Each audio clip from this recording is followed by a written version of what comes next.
오늘 주신 본문의 말씀을 가지고 회개하면 간단하게 풀린다. 여러분, 제가 스포츠를 좋아하는데도요, 참 익숙해지지 않는 경기가 있어요. 종목이 있어요. 바로 펜싱이에요. 이거는 너무 빨라서 뭐가 어떻게 되는지 모르겠어. 하면 끝나. 그냥 나중에 불이 들어온 거 보고 그냥 우리가 점수 그냥 주니까 그냥 그 스코어보드 보고 알지 도대체 이게 경기가 어떻게 가는지를 모르겠어. 근데 그게 저만 그런 게 아니라 실은 심판도 모른대요. 너무 칼이 빨라서 심판도 모르고 정작 찌르는 당사자도 모른대요. 자기가 자기 칼이 득점을 했는지 안 했는지 누가 먼저 찔렀는지를 본인도 모른대요. 그래서 펜싱 경기는 항상 스코링 장비를, 전자장비를 꼭 착용하고 이렇게 경기에 나서죠. 그렇지 않으면 이 너무 빠른 칼이 찔렸는지 제대로 득점했는지를 알 수가 없기 때문에 그래요. 자, 그런데 궁금한 점이 생긴 거예요, 제가. 펜싱은 중세시대부터 행해졌던 스포츠고 무예예요. 그럼 지금이야 전자 채점 기계를 스코링 이런 복을 착용하고 정확하게 면밀하게 채점이 되지만, 그럼 당시 중세시대에는 득점을 어떻게 했냐는 거예요. 승패를 누가 가려줬냐는 거예요. 실은 너무 칼이 빨라서 심판도 모르고 감독 코치도 모르고 정작 찌른 당사자도 모르는데 도대체 이걸 그때는 어떻게 경기를 해서 패자가 있고 승자가 분명히 그때도 있었는데 어떻게 알았을까? 어떻게 이 경기를 진행했을까가 궁금한 거예요. 그렇지 않아요? 물론 생각도 없었겠지. 근데 아주 의외로 방법은 간단하더라고요. 펜싱 경기 중에 칼날이 탁 이제 합을 한번 딱 부딪히면 관중도 모르고 심판도 모르고 채점자도 아주 숙련된 감독 코치도 그 칼이 찔렸는지 안 찔렸는지 득점했는지를 모를 때 딱 한 사람은 안 돼요. 한 사람. 누구예요? 찔린 사람. 맞은 사람은 아는 거예요. 그래서 펜싱 경기는 신사의 무예라고 해요. 스포츠라고. 그래서 찔린 사람은 즉각적으로 손을 들고 투쉐! 라고 외쳐야 돼. 투쉐. T-O-U-C-H-E. 투쉐! 라고 외치면 그게 내가 찔렀다라는 뜻이 아니라 찔렸다, 당했다, 졌다라는 뜻이에요. 그래서 둘이 쏜살같이 번개처럼 합을 겨루다가 먼저 찔린 사람이 찔리자마자 투쉐! 자기는 아니까 그거 입 다물고 안 찔린 척해도 아무 상관없어요. 몰라요. 아무도. 누구도 몰라. 감독도, 찌른 상대방도, 며느리도 몰라. 그냥 입 다물고 있어도 돼. 그런데 이 신사의 스포츠인 이 펜싱 경기는 자기가 손을 들어 투쉐! 라고 내가 찔렸습니다라고 자기 스스로 오히려 득점한 사람이 득점을 주장하는 게 아니라 실점한 사람이 손을 올려. 그러니까 축구는 그렇잖아. 지가 봤어, 들어간 걸. 근데 골 딱 쳐내고도 안 들어갔다. 막 이러잖아. 들어간데도 쳐내고 안 넣었다고 막 지가 분명 손으로 넣어놓고도 안 쳤다고 막 이러잖아. 그런데 펜싱은 안 그래요. 펜싱은 지가 오히려 자진으로 손을 들어 내가 찔렸음을 고백해서 상대편에게 득점을 주는 이상한 경기라는 거죠. 그렇다면 그 시대에도 얍삽이들은 있었을 거 아니야. 셉셉이들, 양아치들. 찔렸는데 안 찔렸다고 할 수도 있잖아요. 그럼 경기가 엉망이 될 거 아니야. 진짜 그럴 수도 있대요. 찔렸는데 그래도 아무도 모른대요. 입 다물고 자기가 안 찔린 척하고 하면 아무도 그것을 판단하거나 지적할 수가 없대요. 너무 빠르니까. 그럼 이 문제는 어떻게 해결하느냐? 간단하대요. 코치들이 얘기한대요. 그럼 손해보는 게 누군데? 여러분, 펜싱은 스포츠이기 전에 무예예요, 무예. 내공을 쌓아서 실전에서 내 생명과 내 사랑하는 가족을 지키기 위해서 시작됐던 무예라고. 그런데 이 무예의 내공이, 이 무예의 무공이 언제 쌓여지느냐? 아이러니하게도 자기가 스스로 투시라고 외치며 자기의 실패를 인정할 때마다 그의 무공은 높아지고 늘어나더라는 거예요. 그냥 잠시 잠깐 창피하고 자존심이 상해서 패배를 인정하지 않을 수도 있어요. 그렇다면 무공의 높아짐과 내공의 쌓임은 묘연해지고, 정작 실전에서는 정말 중요할 때는 자기 생명과 사랑하는 가족들을 지킬 수 없게 되니, 그들은 스스로 자기의 생명과 가족의 생명을 위해서라도 스스로 자기 실패를 인정하고, 그때마다 이게 실전이었으면 내가 죽은 거야, 이때 내가 뭐가 부족했지, 그때 내가 좀만 이렇게 할 걸 라고 자꾸 자기를 자꾸 이제 더 강하게 훈련시켜가며 오히려 투시를 외칠 때마다 그들은 성장했다는 거죠. 여러분, 신앙도 마찬가지인 것 같아요. 아무도 몰라요. 고백 안 해도, 회개 안 해도, 뉘우치지 않아도 아무도 몰라요. 목사도 몰라요. 때로는 그러죠. 김 집사, 나한테 뭐 할 말 없어? 그럼 자기가 막 알아서 막 얘기하지. 실은 그냥 해본 말이에요. 대충 느낌은 있어도 잘은 몰라요. 근데 당신이 입 다문다고 누구도 당신을 비난하지 않아요. 오늘도 당신이 이 사유서를 쓰지 않고 당신이 회개치 않아도 아무도 뭐라고 안 해요. 조용히 면직만 당할 뿐이지. 쪽팔리게 내가 뭘 그런 걸 고백을 해, 이 나이에. 괜찮아요. 그런데 그러면 물어보는 게 자꾸 자기한테 그럼 누가 손해인데? 라는 질문을 해봐야 돼요. 펜싱의 목적은 그냥 놀이가 아니라 내 생명을 지키는 일이야.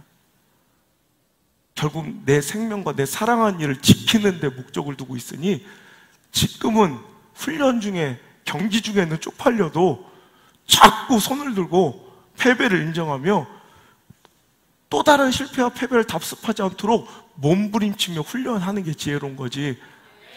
여러분, 예배의 목적이 뭐예요? 우리가 와서 여기서 종교 활동하는 게 목적이 아니에요. 우리끼리 게임과 놀이가 아니라고. 결국 우리에게도 시험의 때가 오고요, 영적으로 내가 무너지고 혼탁해져서 하나님의 뜻대로 살지 못할 때가 있어요. 이때 우리는 투시를 자꾸 외쳐야 돼요. 내가 현실에서 만약에 내가 자꾸 내 죄를 변명하고 항변하고 합리화하고 완강하게 회개를 거부하면 누가 뭐라고 못해요. 교회 나가는데 뭐라고 할 거야. 내가 딴 교회 간 걸 내가 쫓아가서 혼을 내요? 그냥 기도해 줄 뿐이지. 나 같은 목사 3명만 만나라고, 아닌 건 아니라고 또라이처럼 얘기해 줄 수 있는 저 같은 목사 3명만 만나라고 전 나가시는 분들한테 항상 이렇게 기도해 줘요. 진짜예요. 근데 그렇게 잘 안 돼요. 그때 뭐라고 할 거예요? 괜찮아요. 근데 누가 손해인데? 하나님 영광이 떠나가고 하나님 역사의 사라짐 속에서 찌질하게 교회만 다니는 그냥 능숙한 종교인데 다 끝나는 거예요. 우리가 그거 하려고 교회 나와요? 여러분, 하나님 만나야죠. 하나님과의 거룩한 교제가 있어야죠. 그 영광이 우리에게 불같이면서 우리의 심령을 살려야죠. 그러려면 우리는 오늘 부족함을 외쳐야 투시해! 내가 죄인입니다. 하나님, 주님, 내가 주님 앞에 또 넘어졌나이다. 주여, 내가 또 오늘도 실수했나이다. 오늘도 주님 앞에 고해야죠. 그게 내가 사는 길이고 내 사랑하는 가족과 자녀들을 지키는 유일한 길임을 기억하시기를 축복합니다. 여러분, 내가 참 아꼈던 한 사람이 있어요. 너무너무 사랑했다. 근데 하나님 앞에 범죄를 하며 이제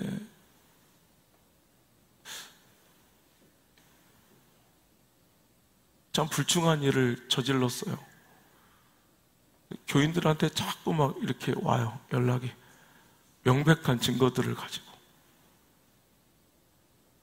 내가 오히려 막 그 사람들을 혼을 내며 알면서도 막 오히려 그걸 듣지를 않았어요. 그러면서 제가 이런 얘기, 내가 어느 교회 집회 가봤더니 이런 일이 있더라고요. 자기 얘기를 해주는 거예요. 그래서 결국 이렇게 망하더라고요. 우리 교회는 절대로 다시는 그런 일이 없었으면 좋겠어요. 그렇게 얘기했는데도 계속 그 일을 해요. 막 안 좋은 얘기들이 들리고 명백한 이런 범죄의 증거들을 막 갖고 와요, 성도. 그래서 그 가정한테 내가 무릎을 꿇었어요. 내가 그 안 좋은 증거를 갖고 오는 분들한테 한 번만 그분을 용서해 주시면 안 되겠냐. 목사님 왜 무릎을 꿇냐고. 나는 당신이 또 똑같은 실수를 저질러도 나는 당신을 위해서도 이렇게 할 것입니다. 한 번만 그냥 덮어주시면 안 되겠습니까? 그러면서 가서 내가 또 종용을 했어요. 지금까지 단 한 번도 잘못했습니다가 없어요. 그러니까 저는 용서해도 하나님이 용서치 않지. 은혜 현장에서 쫓겨나더라고, 결국엔. 자기 스스로. 그래서 얼마나 복잡하고 힘들어요. 몇 시까지는 될 거예요, 막. 그 증거들이. 그걸 다 변명하고 다니려면 얼마나 힘들고 복잡해요. 여러분, 간단해요. 2시에 제가 잘못했습니다. 이 한마디가 모든 문제를 풀어내는데 왜 우리가 인생 가운데 2시에를 외치지 못할까? 그럼 누가 손해인데? 이 질문을 스스로에게 던질 수 있는 이 시간 됐으면 좋겠어요. 여기서 저한테 합리화할 필요도 없어요. 저한테 변명할 필요도 없다고. 누가 손해인데? 그럼 그냥 떨어다니다 그냥 믿음도 없고 신앙도 없으면서 그냥 교회 생활하다가 목사들 월급만 주다 끝나는 거예요. 당신 11조로. 이게 뭐야 이게. 여러분 진짜로 주님 만나야죠. 진짜 예수 제자 돼야죠. 예수 따라 자기를 부인하고 십자가를 지셔야죠.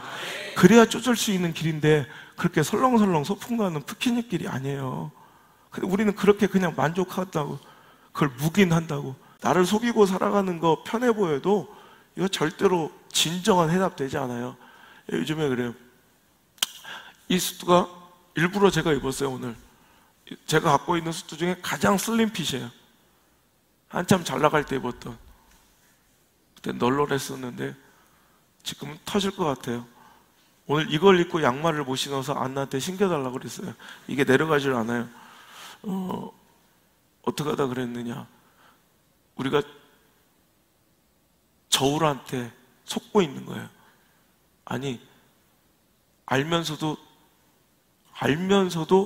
저울에게 위로를, 그러니까 잘못된 저울인 줄 알아. 나도 집사람도. 그 저울이 우리의 몸무게를 2kg를 그냥 빼주는 저울이 있어요. 그것도 우리 집 한번 가봐요.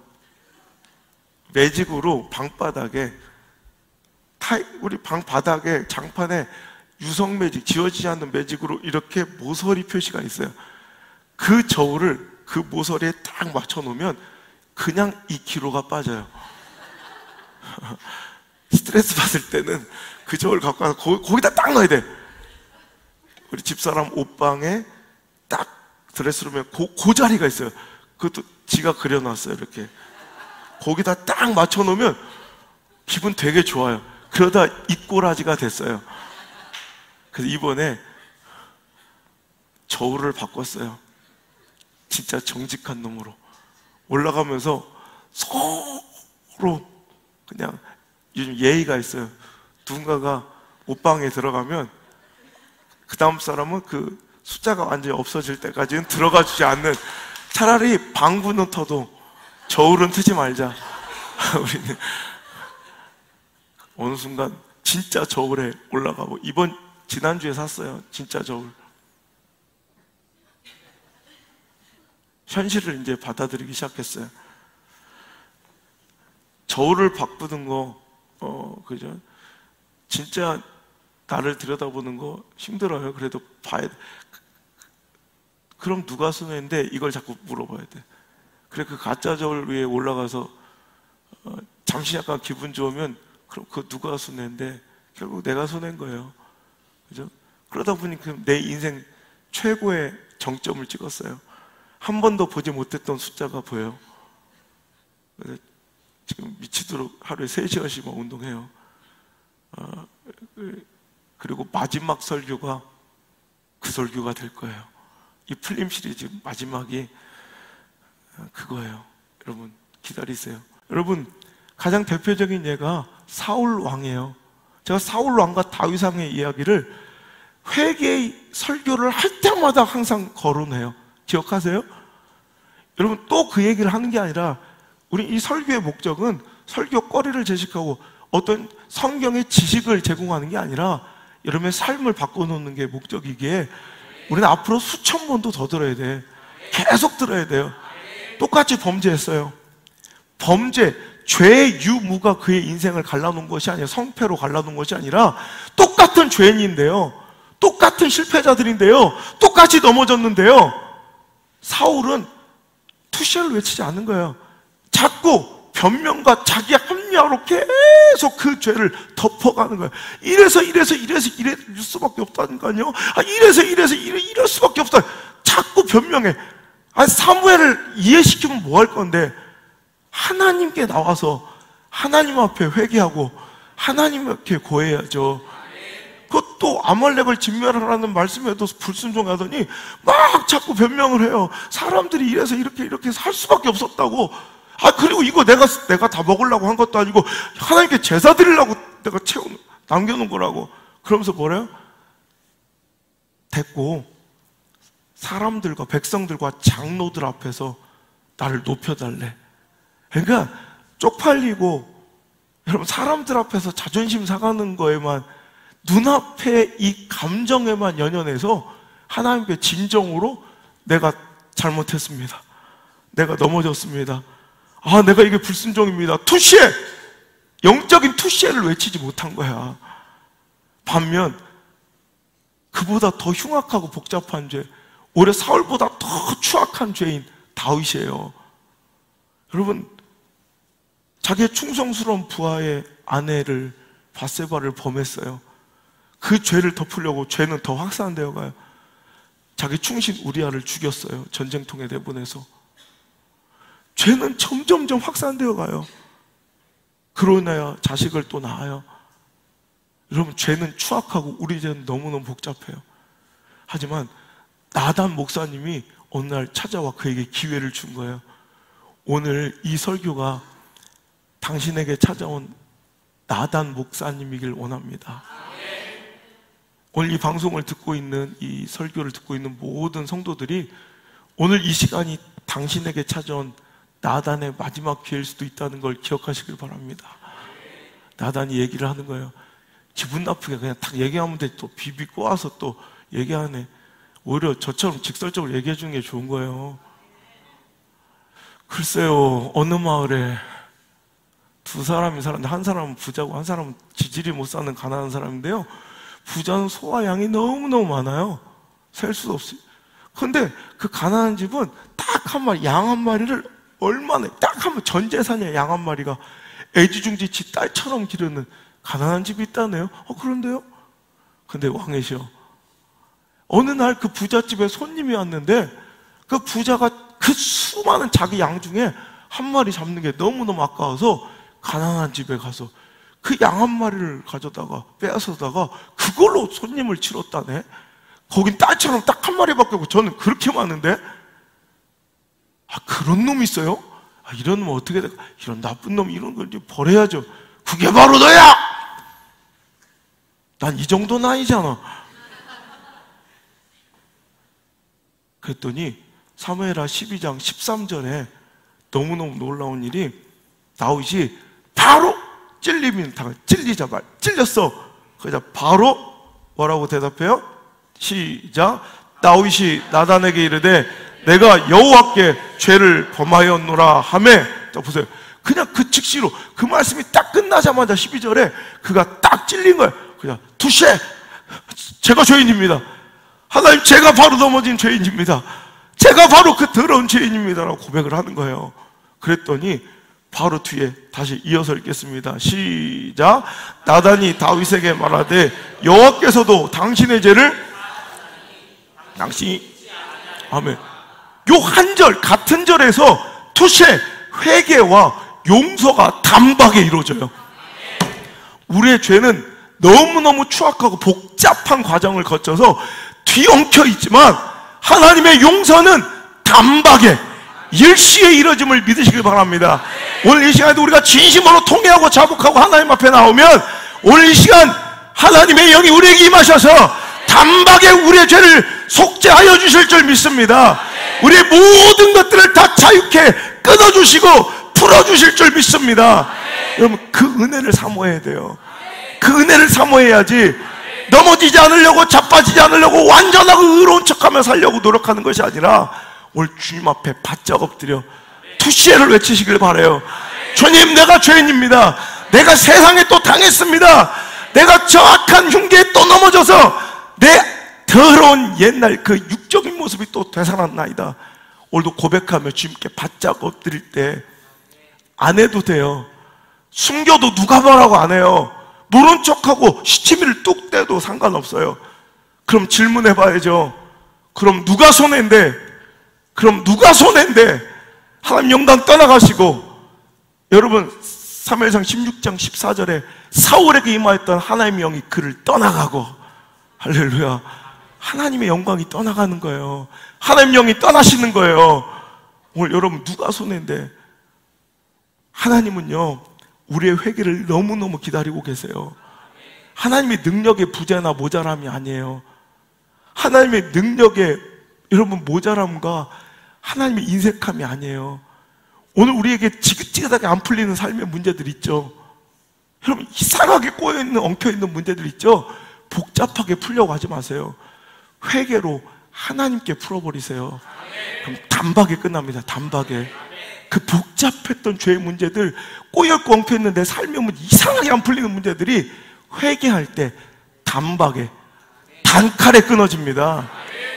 오늘 말씀 본문 보실까요?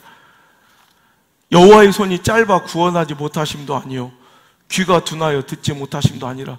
왜 내가 이렇게 간절히 기도하는데, 이렇게 하나님께 긍휼과 은혜를 구하는데, 왜 나의 경제적 문제는, 자녀의 문제는, 삶의 문제는, 왜 진로의 문제는 왜 이렇게 풀리지 않고 이렇게 답답한 채로 계속 여기서 이렇게 머물러 있을까?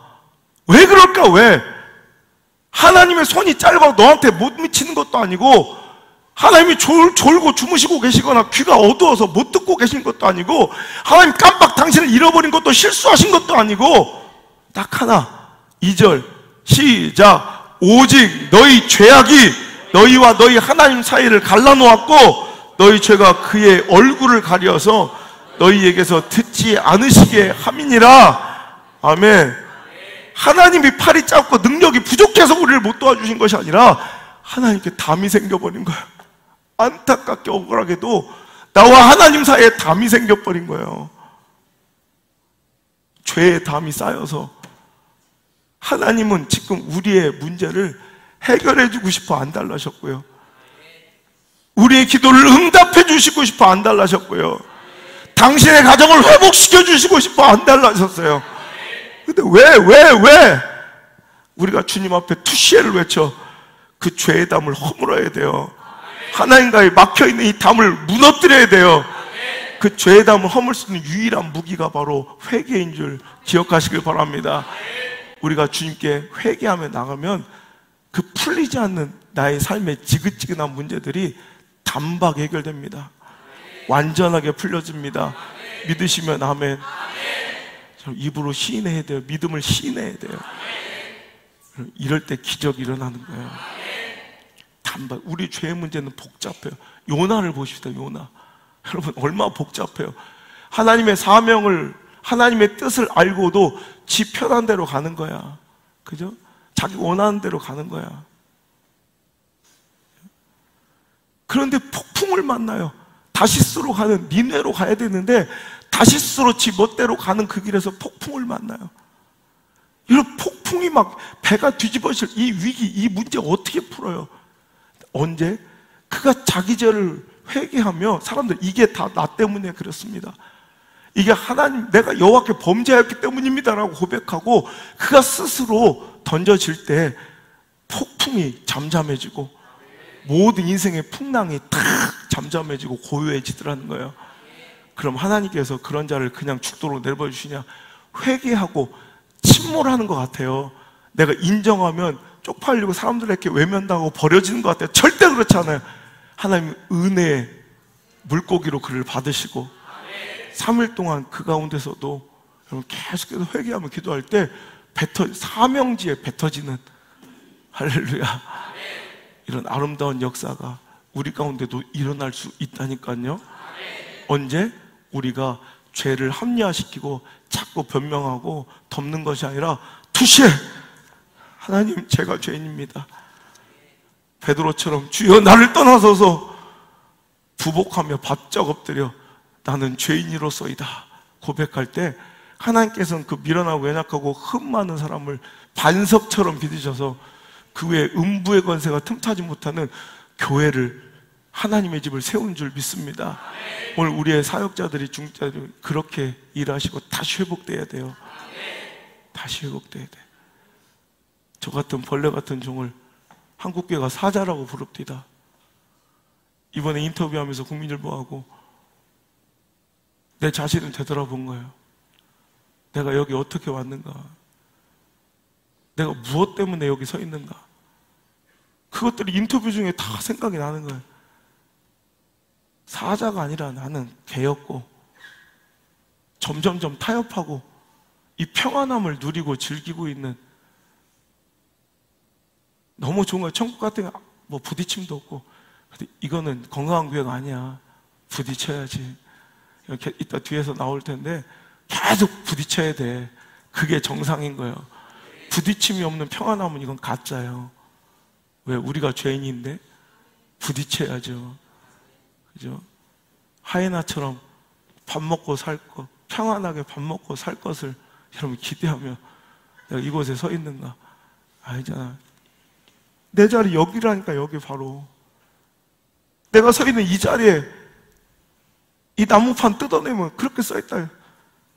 사자처럼 담대하라. 하나님 편에 서라. 진리라고 여겨지는 하나님 주신 말씀을 사람 보며 두려워 1초라도 머뭇거리지 말자. 여기 써있다고, 여기. 근데 이 자리를 밟고 서 있는 내가 개가 되고 있는 거야. 여러분, 아닌 건 아닌 거예요. 아멘. 예배 끊었어요? 아, 저렇게 신앙생활 하면 돼요?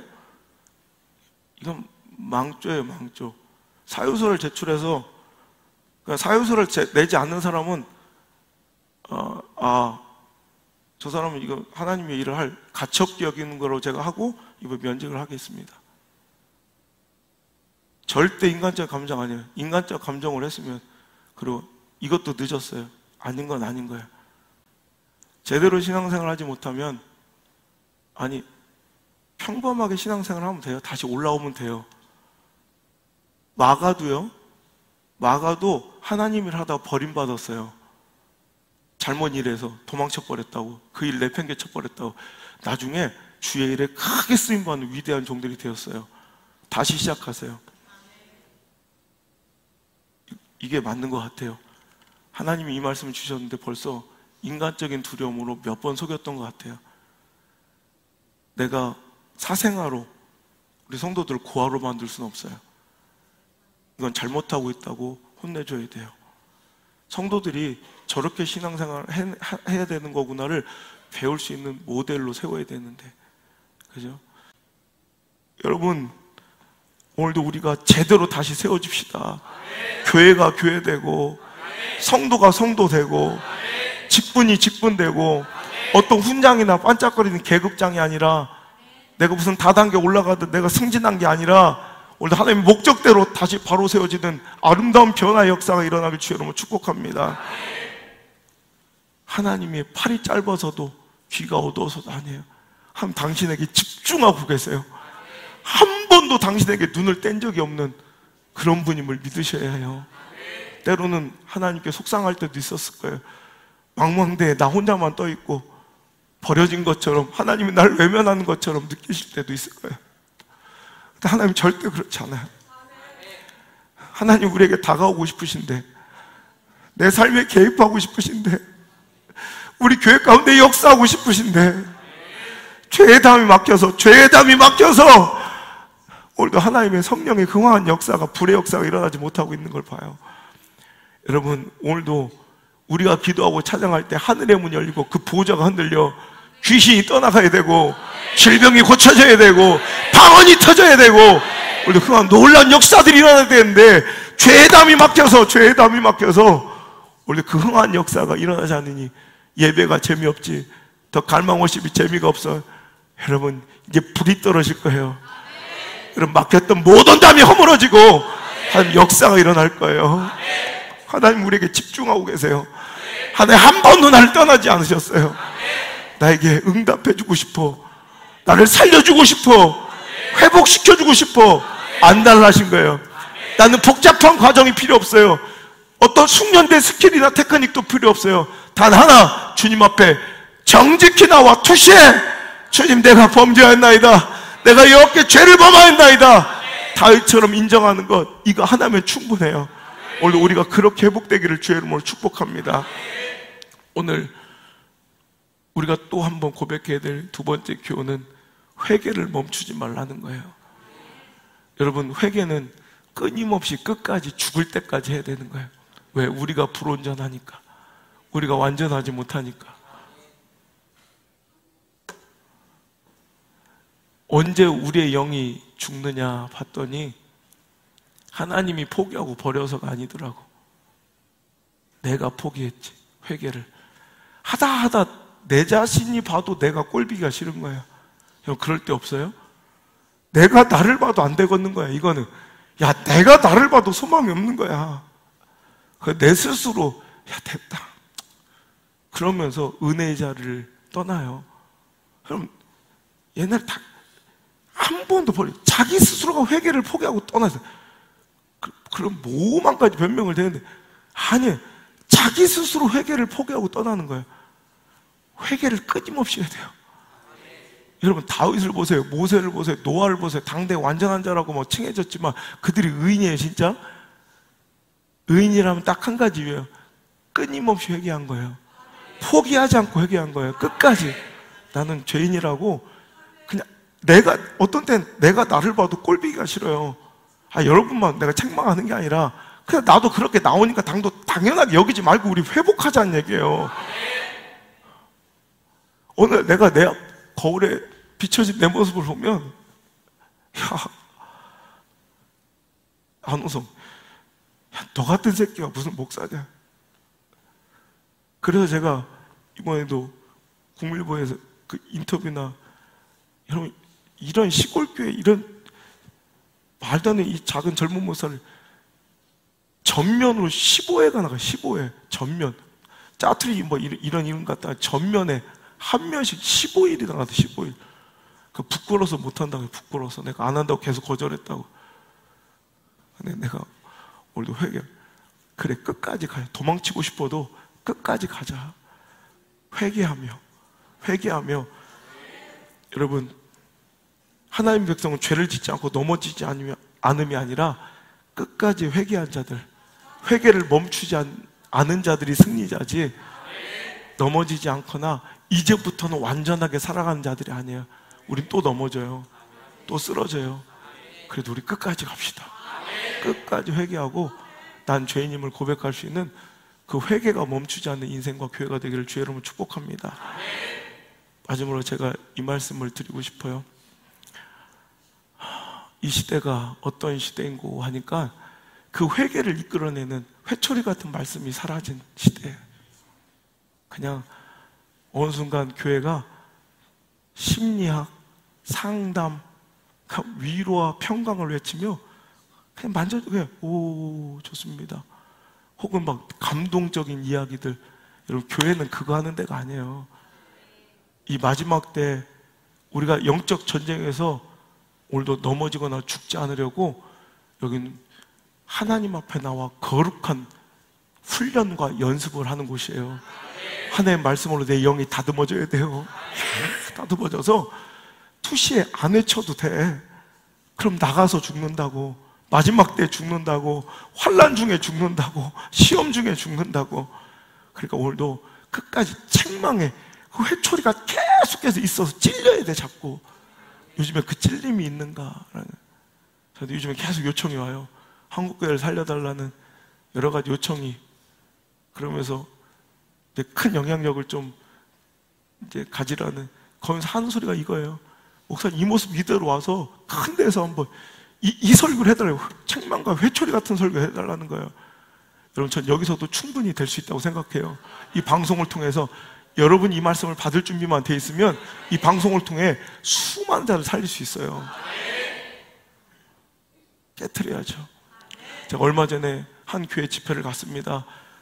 작은 교회인데요,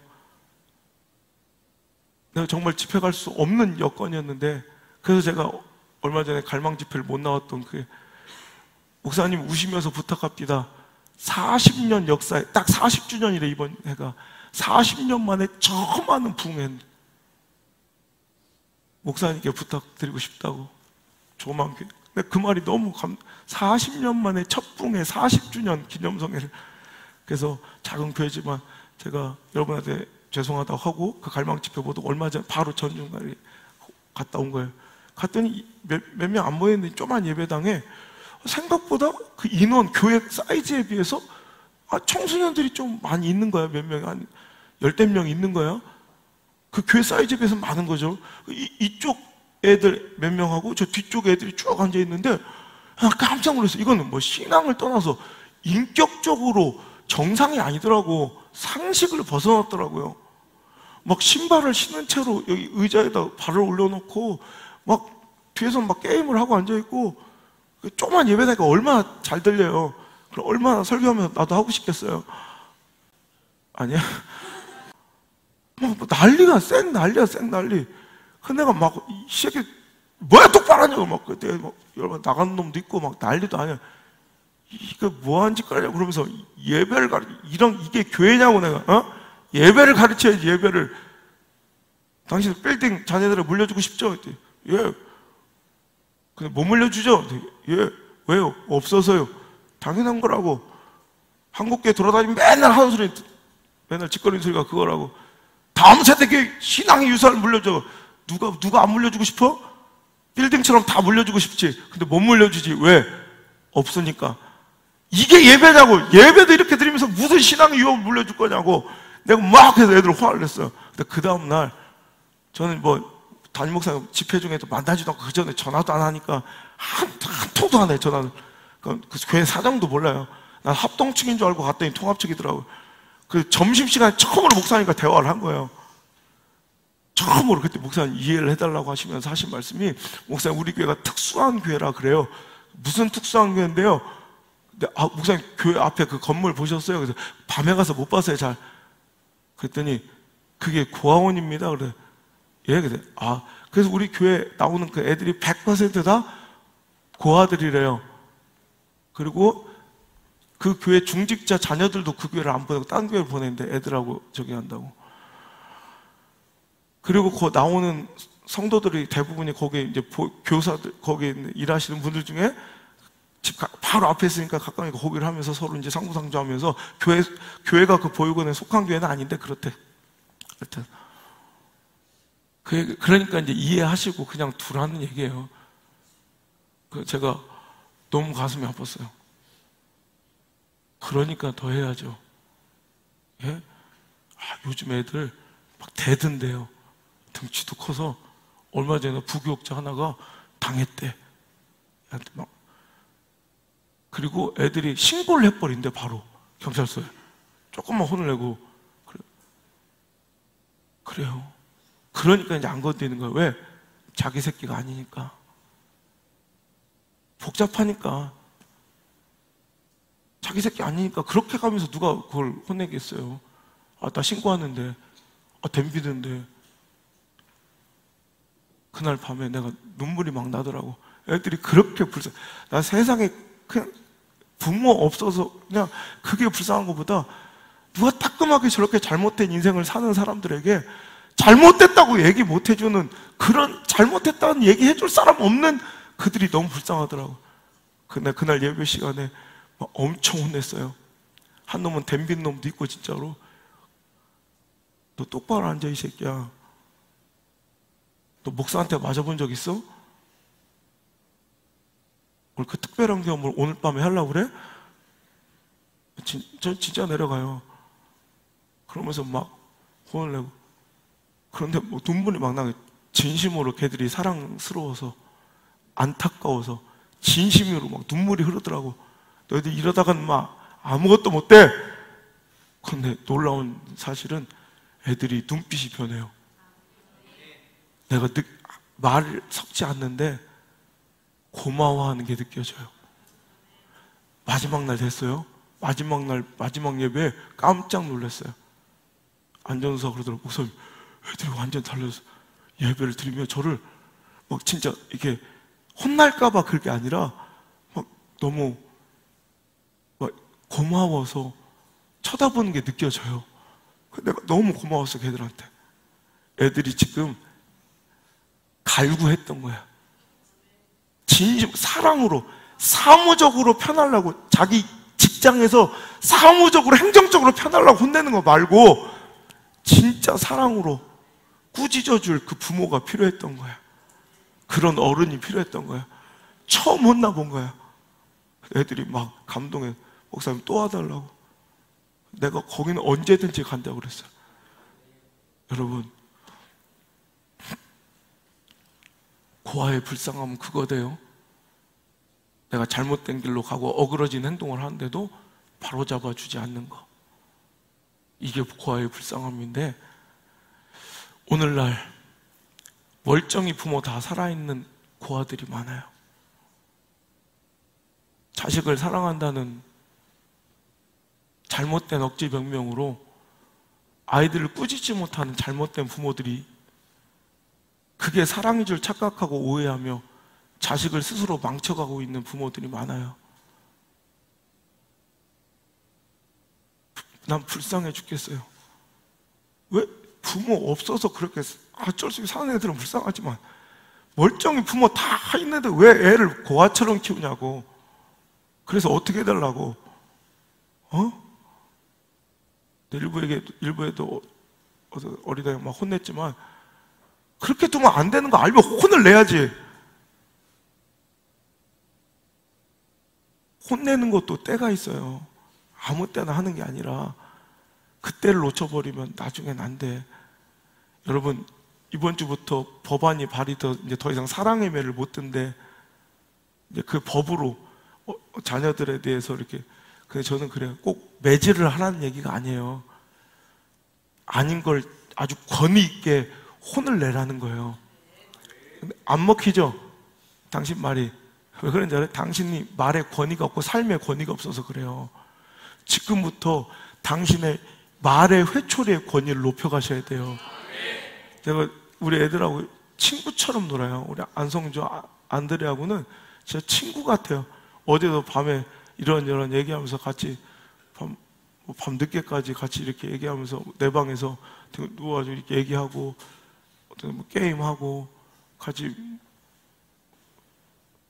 그런데 내가 안드레 7살, 우리 안성주, 안드레 8살, 안성주 7살 때, 그 이후로 한 번도 저는 그 이후로 한 번도 제대로 매를 대본 적도 없어요. 그지? 그런데 내 한마디 매들 벌벌 떨어요. 원칙과 삶으로 이 매, 회초리, 이 말의 회초리의 권위를 높여놨기 때문에 그래요. 여러분, 그런데 우리 애들한테도 혼을 내면서 막 허접한 거에 화를 내면 우리 안드레 성주를 내가 혼내. 너희들 이런 걸로 이렇게 허접하게 네 화를 쓰면, 분노를 쓰면 네 분노와 화의 가치가 싸구려가 되는 거야.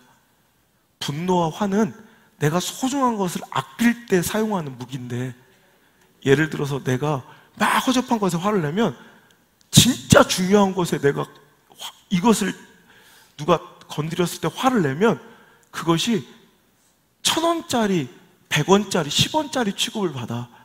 근데 다른 것에 대해서 다 내놓고 진짜 중요하고 소중한 것을 지킬 때만 화를 내면 네 화가, 너의 분노가 어떤 때는 거룩하게 1억짜리, 10억짜리, 100억짜리 화가, 분노가 될 수도 있어. 그렇게 멋지게 사용해. 제가 이렇게 항상 얘기해요. 여러분, 이제부터라도 우리 자녀들 책망하고 여러분 혼을 내고 매를 아끼지 않는 부모가 됐으면 좋겠어요. 이게 성경이니까요. 하나님의 지시니까 그러는 거예요. 잠언서 13장 24절, 매를 아끼는 자는 그의 자식을 미워함이라. 자식을 사랑하는 자는 근실이 징계하느니라. 오히려 매를 아끼고 혼을 안 내는 건 자식을 사랑하는 줄 착각하는 자식에 대한 아동학대예요. 영적인 학대, 인생을 망쳐놓는 부모의 학대라고, 미워함이에요. 오늘도 자녀들 꾸중해야 될 건 아닌 건 아니라고 엄중하게 화를 낼 수 있는 그런 지혜로운 엄마 아빠가 됐으면 좋겠어요. 잠언서 29장 15절에도 채찍과 꾸지람이 지혜를 주거늘 임의로 하게 버려두면 그 자식은 어미를 욕되게 하느니라. 그 자식, 애들 맘대로, 임의로 애들 맘대로 하게 내버려두면 반드시 그것이 나의 욕으로 돌아와요. 여러분, 오늘도 자식을 잘 되게 하길 원하고 정말 사랑하신다면 여러분, 불쌍한 고아처럼 멀쩡히 부모 살아있는 고아 만들지 마시고 정말 아닌 건 아니라고 단호하게 혼을 내시고 바른 길로 인도해 줄 수 있기를 다시 한번 축복의 말씀 드립니다. 자, 이제 영적으로 또 들어가서 교회는 어떨까라는 걸 생각해 본 거예요. 그 교회, 그 고아 아이들을 보면서 이 시대 교회도 멀쩡히 영적 부모가 살아있는데도 전혀 누구도 꾸지람해 주지 않는 고아처럼 살고 있는 영적 고아들이 수두룩하고 있더라는 거예요. 어느 순간 교회는 어르고 달래서 주저앉혀 놓으면 되는 거예요. 등록시키면 끝이야.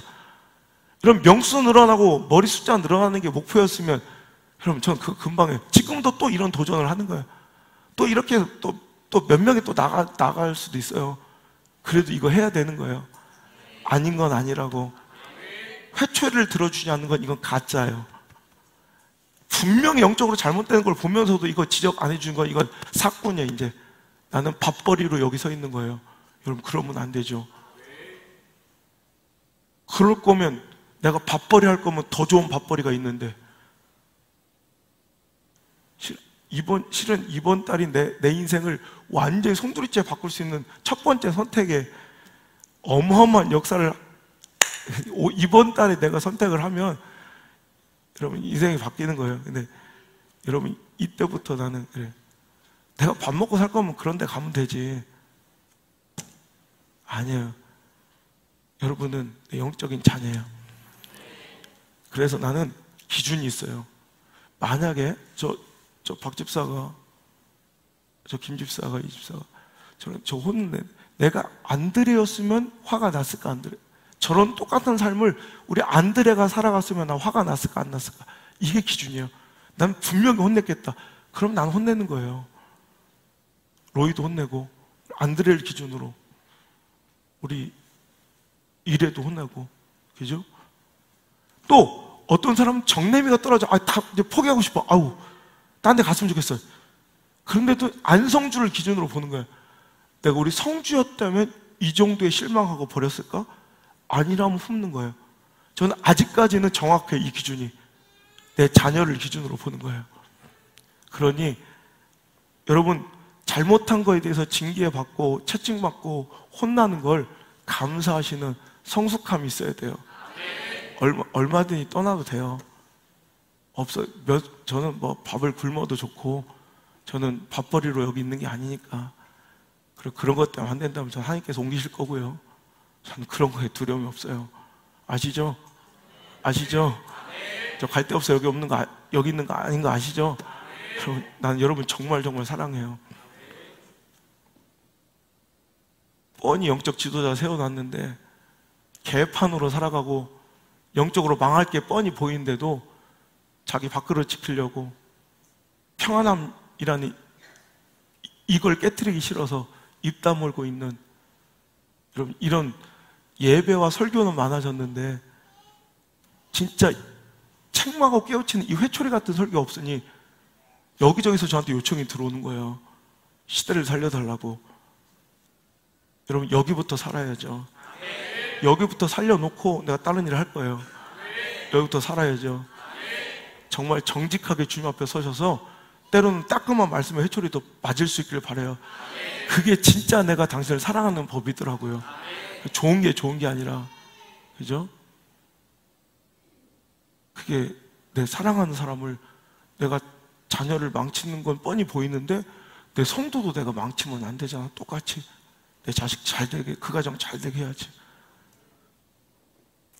히브리서 12장 11절, 무릇 징계가 당시에는 즐거워 보이지 않고 슬퍼 보이나 후에 그로 말미암아 연달한 자에게는 의의 평강한 열매를 맺느니라.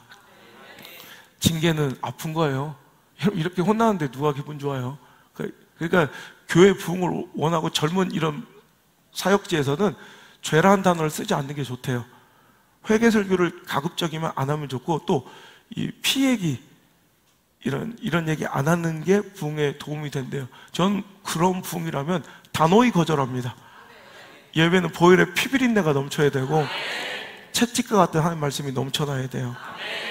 그죠? 히브리서 12장 6절부터 8절까지 한번 읽어볼까요? 시작. 주께서 징계하시고 그가 받아들이시는 아들마다 채찍질 하심이라 하였으니. 자, 보세요. 오늘도 징계와 채찍을 맞는 사람들은 누구예요? 하나님께서 사랑하시는 자에게 징계도 주시고 그가 진짜 성도로서 받아들이신 분에게 하나님께서는 채찍질도 주신다는 거.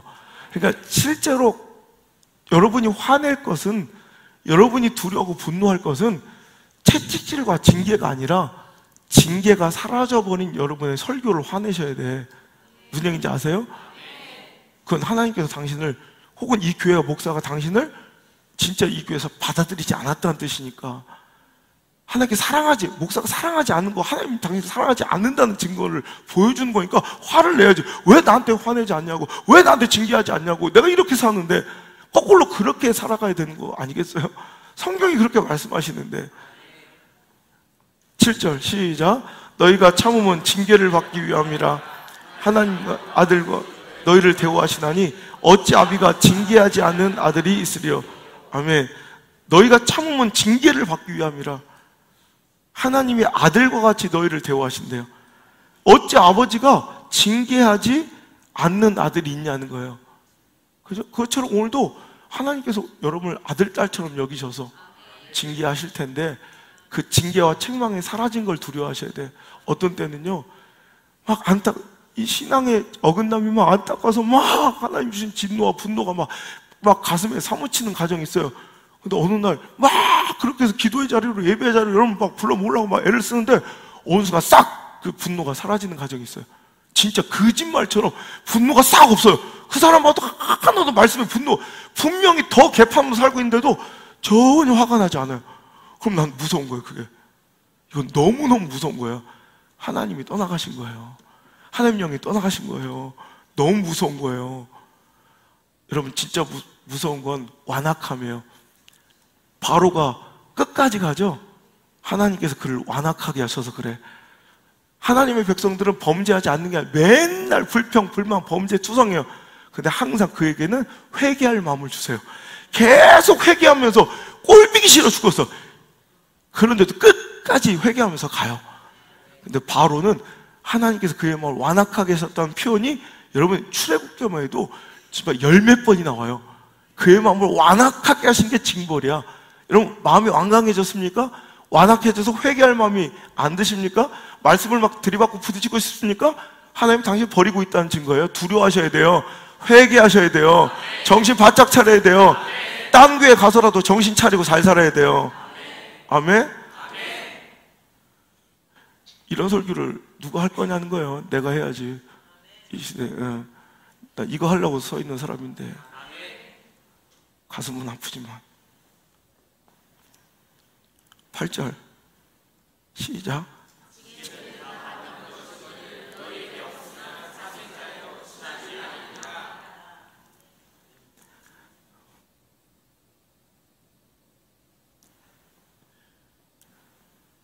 징계는 다 받는 것이오늘 너에게 없으면 사생자여 친아들이 아니라. 징계는 다 있어야 돼요, 누구나. 왜? 우리가 죄인이니까.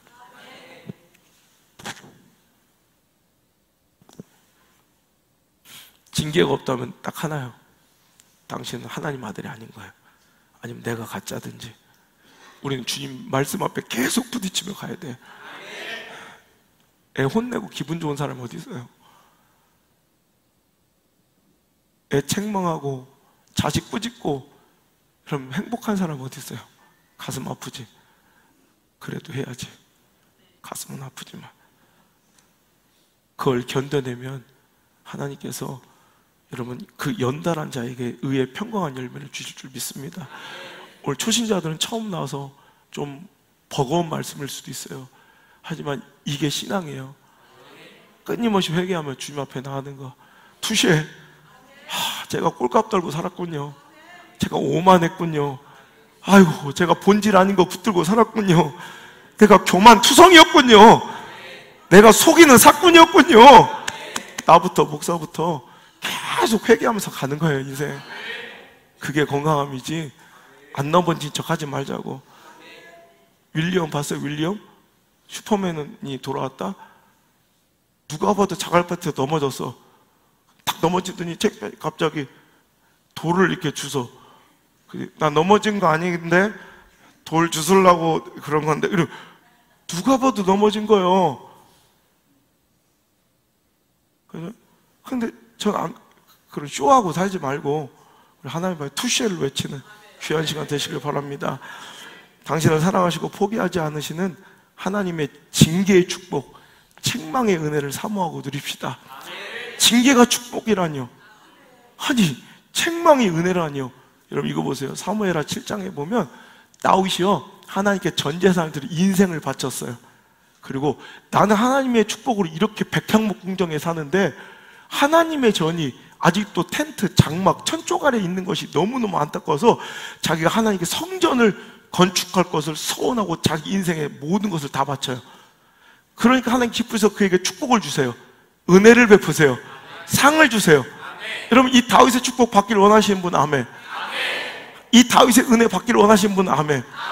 그 축복이 뭐냐면 그 약속이 뭐냐면 사무엘하 7장 13절에서 15절 시작. 그는 내 이름을 위하여 집을 건축할 것이요 나는 그의 나라 왕위를 영원히 견고하게 하리라. 나는 그에게 아버지가 되고 아들이 되리니 그가 만일 죄를 범하면 내가 사람의 매와 인생의 채찍으로 징계하려니와 내가 내 앞에서 사울과 아멘. 이게 다윗의 축복이에요. 다윗이 하나님께 받은 은혜는 이거예요. 어떻게 네가 네 인생의 축복을 나한테 다 바치냐. 성전을 건축하니 그럼 나도 너에게 복을 줄게. 내가 이제부터 네 아들의 아버지가 되어줄게. 네 자녀의 내가 아버지가 되어줄게. 아멘. 그래서 아버지시니까 그가 만일 범죄하면 그냥 되지 아니하고 인생의 매와 사람의 채찍을 통해서 오늘 제가 당신이 하나님께 사랑받고 있음을 증명하는 채찍됨을 감사합니다. 사람의 채찍을 통해서라도 너 절대로 버리지 않을게. 이거보다 더 큰 은혜가 어디 있어요? 사울은 버려졌지만 내가 절대로 사울에게서 그 은혜를 빼앗은 것처럼 네 자녀들에게는 안 뺐을 거야. 다윗이 받은 축복은 다름 아닌 징계의 축복, 책망의 매가 은혜였음을 기억하시고 우리 그 은혜와 축복을 받으시길 주의 이름으로 축복합니다. 마태복음 5장 8절에 마음이 청결한 자는 복이 있나니 그들이 하나님을 볼 것이요. 오늘 하나님이 안 보이십니까? 은혜가 사라져버리고 있습니까? 마음이 청결하지 못해서 그래.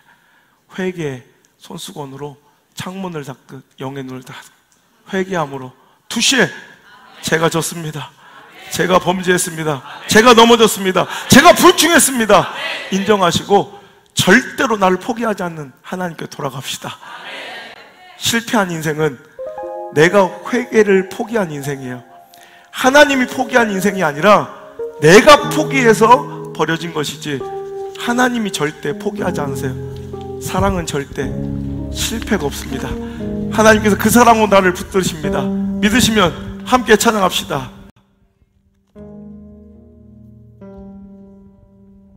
내 백성이 나를 떠나 돌아섰지만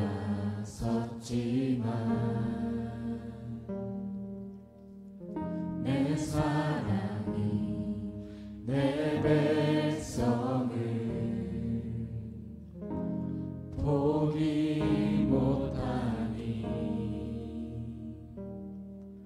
내 모든 것 내어주고 나 그들을 얻으리라. 여호와께 돌아가자. 우린 돌아서도 그는 변치 않네. 여호와께 돌아가자. 우린 넘어져도 그 사랑 영원하네.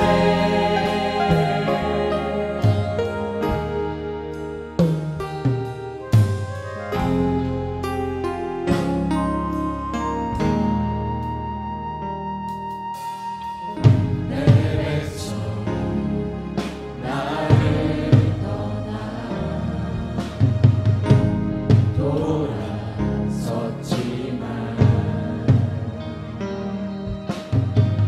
내 사랑이 내 백성을 포기 못하니 내 모든 것 내어주고 나 그들을 얻으리라. 여호와께 돌아갑시다. 여호와께 돌아가자.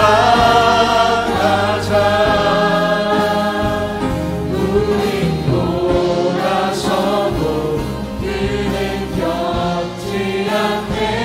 여호와께 돌아가자.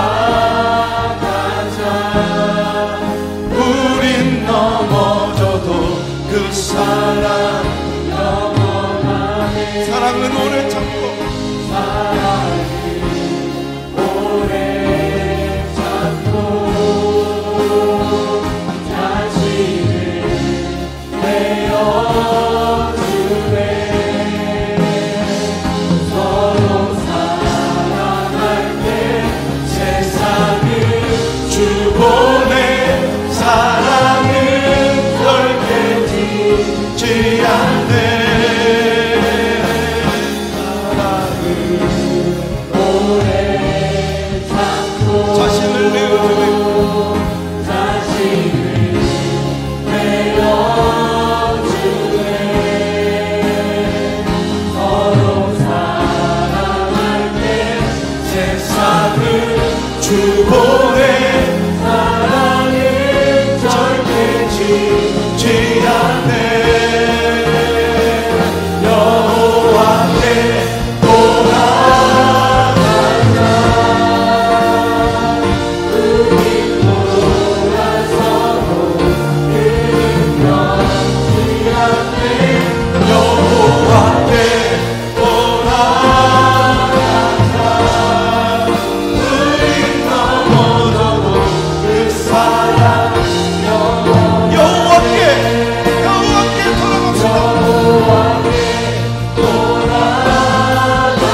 내 여호와께 돌아가자.